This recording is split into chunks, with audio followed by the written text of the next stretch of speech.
Putain, tu devrais écouter la musique plus fort encore. Je pense qu'à la compta, ils savent que t'écoutes la BO de Space Jam. Hein? T'écoutes quoi, là? Quoi? T'écoutes quoi, là? T'écoutes quoi?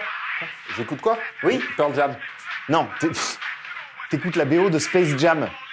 Non, j'écoute Pearl Jam. Bah non, t'écoutes la BO de Space Jam, là, mec, je te le dis. Je me disais, c'est pas comme dans mon souvenir. Hein. Bah non. Bah ouais. Tu sais que tu m'as tinké les oreilles à force d'écouter fort comme ça. Je te le dis, c'est pour... Enfin, c'est ce que tu veux, hein.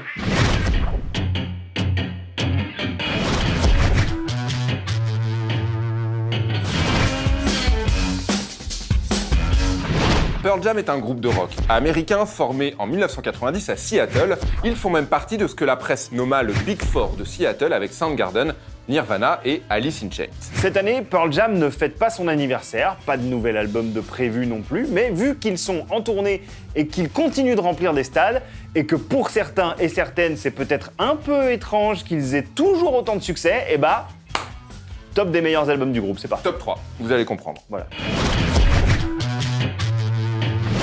Ah oui, donc tu zappes Ten, leur premier album, et tu passes direct au deuxième. Je peux? Bah oui, Je peux. tu fais ce que tu veux.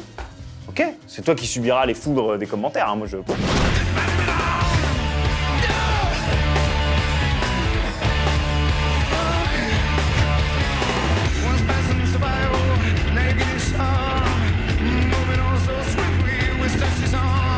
Cela n'engage que moi, mais je trouve que Ten, leur premier album, paru en 1991, n'est finalement qu'un brouillon de Versus, le second, sorti en 93. Un album qui affola les compteurs et pulvérisa des records, à raison, car selon moi, tout le Pearl Jam des années 90 est contenu dans ces 12 titres. Le son du groupe y est plus lourd, moins produit en apparence, moins lisse en somme. Remercions Brendan O'Brien, producteur qui bosse ici pour la première fois avec le groupe et qui deviendra presque le 6e membre de Pearl Jam au fil des années. Mais en termes de composition, alors là, pardon, c'est du grand art, c'est bien simple. Chaque membre est ici à son apogée, au sommet de son talent.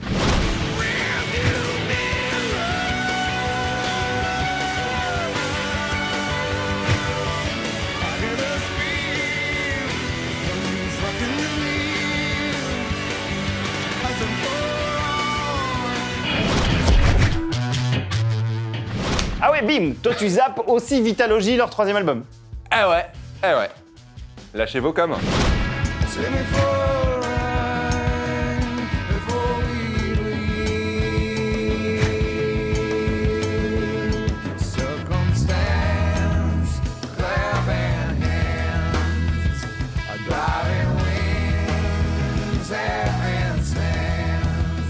Sur ce 4e album, Pearl Jam s'éloigne du son des débuts, se fait plus pop, plus doux, plus sophistiqué aussi, ce qui n'a pas forcément plu aux fans, l'album chutant rapidement dans les charts. D'autant plus qu'en 1996, le groupe est en conflit avec Ticketmaster, une société américaine spécialisée dans la vente et la distribution de billets de spectacle, que le groupe boycotte tout simplement. La faute à quoi? À des tarifs complètement fous. Du coup, ils sont lessivés, d'autant plus que l'enregistrement s'est fait dans la douleur. Le bassiste Jeff Ament n'a même pas été prévenu que le groupe rentrait en studio.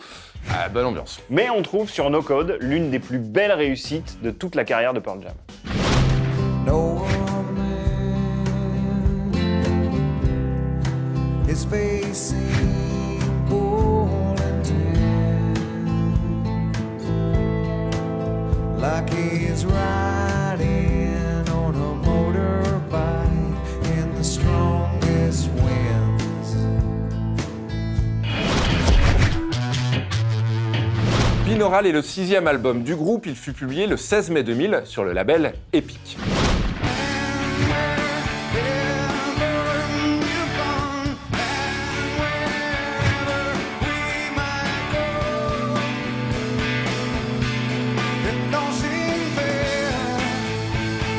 Il s'agit du premier album du groupe après le départ du batteur Jack Irons, remplacé par Matt Cameron, anciennement batteur du groupe Soundgarden. Mais Binaural est aussi le premier album de Pearl Jam non produit par Brendan O'Brien depuis Versus, leur 2e album. Et un album dont la tournée sera profondément endeuillée, puisque en juin 2000, 9 morts et 37 blessés sont à déplorer au festival de Roskilde au Danemark après que la foule se soit pressée contre les barrières.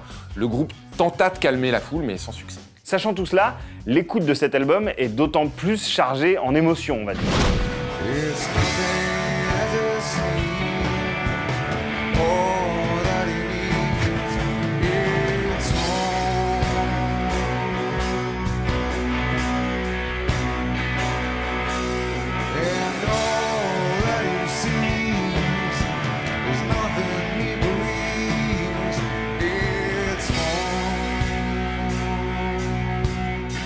Binaural versus No Code, c'est le choix de Nico pour découvrir Pearl Jam. Mais en vrai, sachez que pour comprendre le groupe, la musique seule ne suffit pas. Il faut aussi savoir qu'ils se battent pour leurs fans, qu'ils s'engagent pour un certain nombre de causes. Qu'en l'an 2000, Pearl Jam, par exemple, a enregistré tous les concerts de sa tournée Binaural Tour afin que les fans puissent avoir accès à des enregistrements de bonne qualité à un prix abordable. Alors, et c'est pas la BO de Space Jam qui aurait fait ça pour ses fans. Non, Non mais c'est vrai. la BO de Space Jam ne fait rien pour ses fans. Voilà.